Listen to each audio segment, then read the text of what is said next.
Здравствуйте, дорогие наши слушатели. Сегодня я буду говорить про бизнес.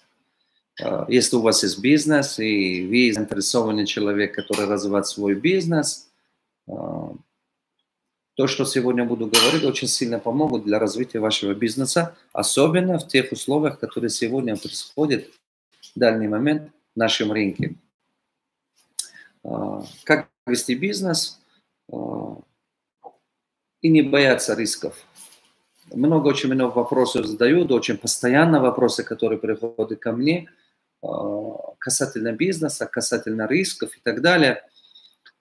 Я считаю, что риск заключается в самом бизнесмене, не в бизнесе.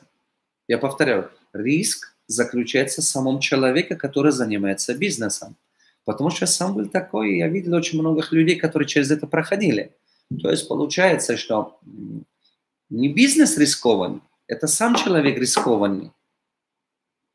Бизнес – это нормально. Просто сам человек, который постоянно ищет рискованные проекты или берутся большие обязательства, или начинает, скажем, залезть в такие проекты, которые не оправдывают. Иногда порою они, по большому счету, безнадежные. Понимаете? Риск не в бизнесе. Риск заключается в самом бизнесмене. Нехватка знаний бизнесмена является самый большой риск. А что является ваше самое большое конкурентоспособное преимущество? Самое большое ваше конкурентоспособное преимущество – это ваш профессионализм, ваше сознание и ваш профессионализм. Сколько вы профессионал, столько у вас риска меньше. Чем годами я работаю над собой, чем больше я становлюсь профессионалом, я на свой бизнес замечаю, у меня риск становится меньше. Где риск высок? Где риск высокий? Тот зона, где вы не понимаете. Внимание обратите.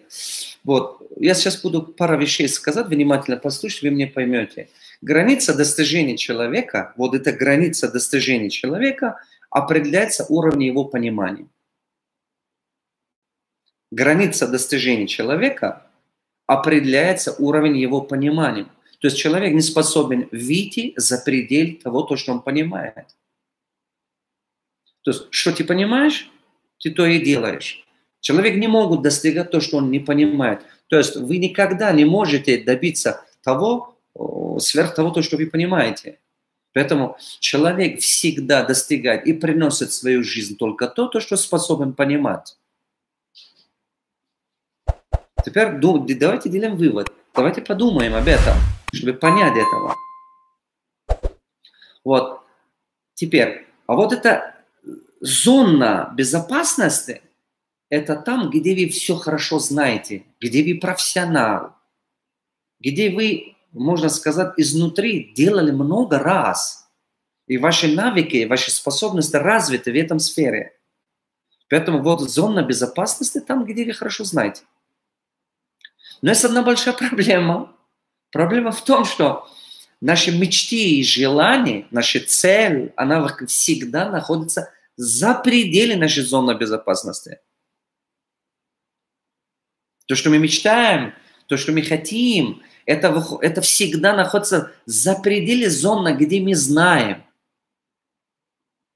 И человек постоянно стремится к этому.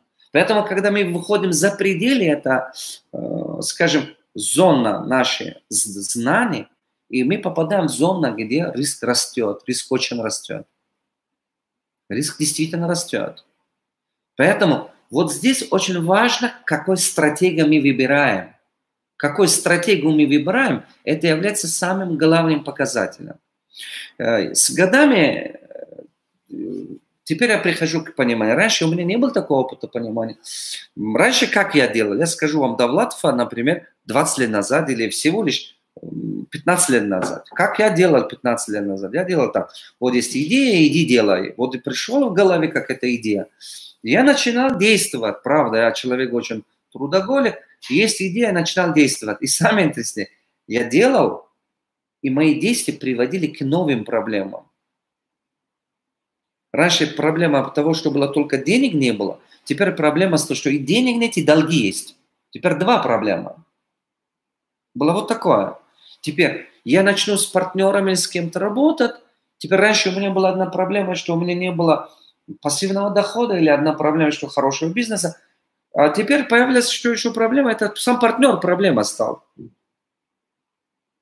Понимаете, сам партнер проблемный. Потому что я связывался с проблемным партнером. Поэтому, а почему? Потому что мое мышление было такое, сознание было такое. Поэтому риск в самом бизнесмене находится, не в бизнесе. Потому что, в конце концов, кто принимает решение брать эти обязательства? Кто принимает решение заниматься этим бизнесом? Кто принимает решение нанимать таких людей в работе? Кто принимает решение такой партотовар закупать? Кто принимает решение такое помещение арендовать? Кто? В конце концов, сам бизнесмен. Он сам принимает решение. Поэтому риск не в бизнесе, риск в самом бизнесмене. Первый заключительный, ключевой идея, которую сегодня хочу, чтобы вы с собой унесли. Второй ключевой мысль. Граница достижения человека определяется уровнем его понимания. Ты не можешь добиться большего того, что ты понимаешь. Это означает, что хочешь большего добиться, расширяй эту границу. А чтобы расширять эту границу, это очень важный момент. Значит, в первую очередь надо развивать себя. И одновременно надо понимать, что наша зона безопасности там, где мы знаем. Но наши цели, мечты за пределы наших знаний всегда. Наши цели, мечты, они всегда за пределы наших знаний. Как ваши цели, мечты станут для вас ясными, понятными, и вы знаете, как их добиться, вы тут же будете их добиться. Тут же. Например, обычный человек, он хочет стать миллионером. Или обычный человек хочет 3 раза увеличить доход. Бизнесмен хочет 5 раз увеличить прибыль или оборот и так далее, и так далее. Любой бизнесмен. А если он знал бы, как это делать, он давно это делал бы. Поэтому, когда он попытается это делать, это выходит за пределы его как раз уровень, получается, то есть знаний. Поэтому зона риска увеличивается. Я миллионер, я хочу стать миллиардером. Если я знал бы, как стать миллиардером, давно я стал бы этим. Я же не ждал бы, нет, давно стал бы, если я знал бы, как это делать. Поэтому всегда это выходит, наши цели за пределы нашей, получается, знаний. Значит, третий ключевой мысль. А чтобы это добиться, что нужно делать? Получается, что когда мы входим за пределы нашей зоны знаний, риск увеличивается. Поскольку риск увеличивается, значит, надо найти таких людей, для кого ваши цели, мечты выходят в их зону безопасности. То есть то, что для меня мечта, для кого-то это естественный образ жизни. Я хочу стать миллиардером, кто-то уже давно миллиардер. Вы хотите стать миллионером, кто-то уже давно миллионер. Вы хотите стать летчиком, кто-то уже летчик. Вы хотите стать чемпионом, кто-то уже чемпион. То есть получается, что вот это очень-очень важная вещь. Мы возвращаемся к тому четвертой ключевой мысли в том, что риск резко уменьшается, если вы найдете профессионала и работаете с профессионалом, или либо учитесь у него. Другим словом, найдите наставника.